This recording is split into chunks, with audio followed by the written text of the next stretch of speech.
السلام علیکم ورحمۃ اللہ وبرکاتہ۔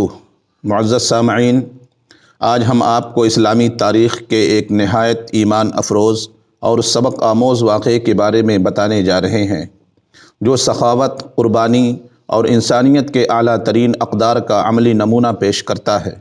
یہ واقعہ نہ صرف ہمارے دلوں کو متاثر کرتا ہے، بلکہ ہمیں یہ سمجھنے کا موقع دیتا ہے کہ اللہ تعالیٰ کی رضا کے لیے دی جانے والی قربانی کا اجر کس قدر عظیم ہوتا ہے۔ ویڈیو کو آخر تک ضرور دیکھیں تاکہ آپ اس ایمان افروز واقعے کے تمام پہلوؤں سے واقف ہو سکیں۔ حضرت عبداللہ ابن جعفر رضی اللہ عنہ، جو رسول اکرم صلی اللہ علیہ وسلم کے قریبی صحابہ میں سے تھے، اپنی سخاوت اور فیاضی کے لیے مشہور تھے۔ آپ کو یہ شرف بھی حاصل تھا کہ آپ کی پرورش نبی کریم صلی اللہ علیہ وسلم کے زیر سایہ ہوئی، اور آپ کے اخلاق و کردار نبی اکرم صلی اللہ علیہ وسلم کی تعلیمات کا عکس تھے۔ ایک دن حضرت عبداللہ ابن جعفر رضی اللہ عنہ مدینہ کے قریب کسی باغ کی طرف ٹہلنے کے لیے نکلے۔ باغ کے قریب پہنچ کر آپ نے دیکھا کہ ایک حبشی غلام وہاں کام کر رہا ہے۔ غلام مسلسل محنت میں مشغول تھا اور کچھ دیر بعد وہ تھک کر اپنی جگہ پر بیٹھ گیا۔ تھوڑی دیر بعد غلام کھانے کے لیے اپنا کھانا لے آیا۔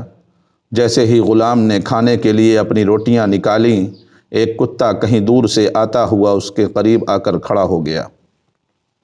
کتے کی حالت دیکھ کر صاف معلوم ہو رہا تھا کہ وہ شدید بھوکا ہے۔ غلام نے کتے کو دیکھ کر سمجھ لیا کہ وہ کسی بھی حال میں کھانے کا منتظر ہے۔ غلام نے بلا جھجک اپنی پہلی روٹی کتے کے سامنے ڈال دی۔ کتے نے وہ روٹی فوراً کھا لی اور غلام کی طرف مزید امید بھری نظروں سے دیکھنے لگا۔ غلام نے دوسری روٹی بھی کتے کے آگے رکھ دی، اور جب وہ بھی ختم ہو گئی تو تیسری اور آخری روٹی بھی کتے کے حوالے کر دی۔ حضرت عبداللہ بن جعفر رضی اللہ عنہ، جو یہ سارا منظر دور کھڑے دیکھ رہے تھے، غلام کی اس سخاوت پر حیرت زدہ رہ گئے۔ آپ غلام کے قریب گئے اور اس سے پوچھا، تمہارے کھانے میں روزانہ کتنی روٹیاں آتی ہیں؟ غلام نے ادب سے جواب دیا، حضرت، میرے کھانے میں روزانہ 3 روٹیاں آتی ہیں۔ حضرت عبداللہ بن جعفر رضی اللہ عنہ نے فرمایا، تم نے تینوں روٹیاں اس کتے کو دے دیں، لیکن اپنے لیے ایک بھی روٹی نہ رکھی، یہ کیوں کیا؟ غلام نے مسکراتے ہوئے جواب دیا، حضرت، اس علاقے میں عام طور پر کتے نہیں پائے جاتے۔ یہ کتا یقیناً بہت دور سے آیا ہے اور شدید بھوکا ہے۔ مجھے گوارا نہ ہوا کہ میں اسے خالی پیٹ واپس جانے دوں۔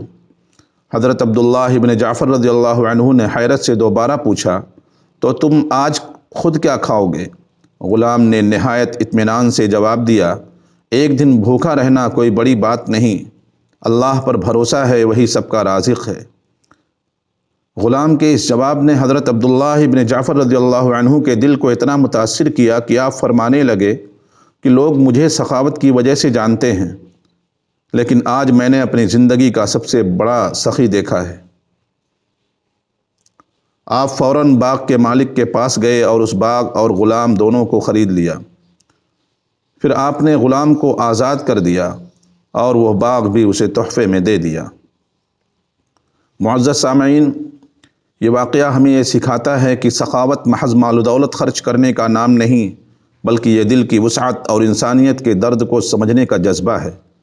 غلام کے اس عمل نے یہ ثابت کر دیا کہ حقیقی سخاوت مال و دولت کی کثرت سے نہیں، بلکہ خلوص اور قربانی کے جذبے سے ہوتی ہے۔ اللہ تعالیٰ ایسے اعمال کو بہت پسند فرماتا ہے اور ان کے بدلے دنیا اور آخرت میں بہترین اجر عطا فرماتا ہے۔ جو لوگ دوسروں کی مدد کے لیے اپنی ضروریات کو قربان کرتے ہیں، وہ اللہ کے نزدیک خاص مقام رکھتے ہیں۔ اگر آپ کو یہ ایمان افروز واقعہ پسند آیا ہو تو ہمارے چینل کو سبسکرائب کریں، ویڈیو کو لائک کریں اور اپنے دوستوں کے ساتھ شیئر کریں تاکہ زیادہ سے زیادہ لوگ اس خوبصورت واقعے سے سبق حاصل کر سکیں۔